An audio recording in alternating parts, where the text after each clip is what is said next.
So what's going on, YouTube? Happy New Year, all that good stuff. I'm out here in Blanton, Florida, on the road, doing a roadside repair, actually, of a fuel pump and sending unit and everything, and turnover, flip over, don't burn you up switch. And it's a friggin' pain in the ass. They had all the, this tank was filthy, so I had to steam clean it. And now I'm waiting on some alcohol, because you always want to rinse these out with alcohol, and you want to replace that lip seal. And I'm redoing and rerouting all those lines, of course, all on my back, all outside, all on this truck that you could tell, I guess they really love it. I guess they like it a lot. Now, once this thing cleans up in a week or two, you're not going to believe it's the same truck. It has a custom interior, and it has a custom paint job. And it's actually quite the little hot rod. It's got this hot little engine in it. It's a 2000 Dodge sitting on 24s. But it's literally, look, all that funk, all that green stuff. Watch this. You guys ain't going to believe what I do to this truck. When I wax it, I'm going to sandblast these rims. Yeah, it's all over but the crying. It actually has fungi growing on it. That's fungus. Florida fungi. See, and it scratches right off. It's got to be nice so you don't hurt this minty-ass paint under here. Not that I like the color. Don't get it twisted. Plus, they eliminated the back bumper, which makes the truck kind of gay because it doesn't do shit like my truck with the switchable balls and all of that good shit. That's a truck. That's a car with a perm.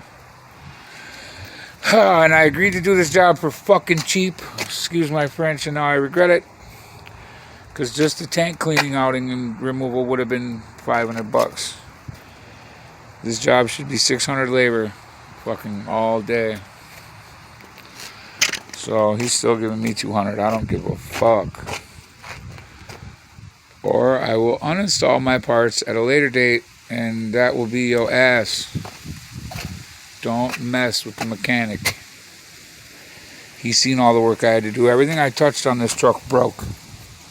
When I lifted this gently out of the sending unit, it shattered like so much glass.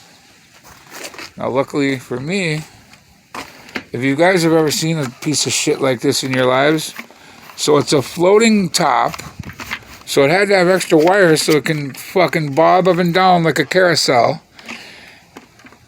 And it's got sending unit and float leveler meter potentiometer device in there with a built-in filter on the bottom, strainer actually. And there's a rollover switch on top, the plugs for the ECM or U or PLCC or whatever the fuck this stupid ass piece of shit has.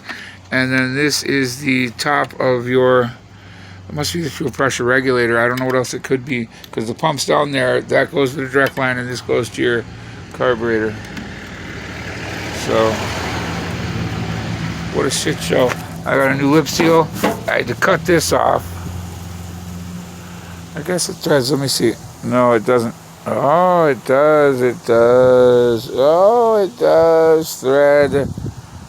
So once I whapped that on, I thought it threaded, and I was sitting there beating on this thing and turning it in circles, and it just wouldn't do its thing. Anyway, that's neither here nor there. So I'm going to reinstall it. I wish I could have showed you guys the play-by-play, but really there's just two straps on there. There's two bolts. The straps are fluke-tailed. So they have tails. They're way back there by that jack. But if you can see, the tails on one side are a fluke, and on the other side they're a bolt. We call that a fluke because it looks like the microscopic organism that it's named after. And it just sits in there.